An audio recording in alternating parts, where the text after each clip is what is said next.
গীবত করা অনেক ভয়ানক অপরাধ, অনেক ভয়াবহ মারাত্মক অপরাধ। গীবতের ভয়াবহতা সম্পর্কে নবী করিম সাল্লাল্লাহু আলাইহি ওয়াসাল্লাম বলেন, ইন্না মিন আরবার রিবা আল ইস্তিতালাতা ফি ইরজিল মুসলিমি বিগাইরি হাক্কিন। সুদের সবচেয়ে বড় স্তর হলো, সবচেয়ে উচ্চ পর্যায়ের স্তর হলো গীবতের মাধ্যমে, অন্য কোনো মাধ্যমে অন্যায়ভাবে কোন মুসলমানকে সম্মানহানি করা। তাহলে প্রিয় ভাইরা আমার, আমরা জানি গীবতের 70টা স্তর। সর্বনিম্ন স্তর হলো আইয়ান কিহার রাজুল উম্মাহু, ব্যক্তি তার মায়ের সাথে জিনা করার মতো। সুদের সর্বনিম্ন স্তর হলো ব্যক্তি তার মায়ের সাথে জিনা করার মতো।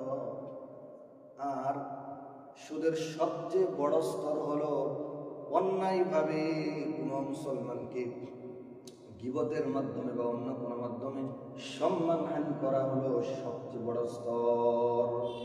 এই জন্য গীবত করা অনেক বড় পর্যায়ের মারাত্মক গুনাহ, অনেক ভয়াবহ অপরাধ হলো গীবত করা। এই জন্য আমাদের গীবত থেকে বেঁচে থাকতে হবে।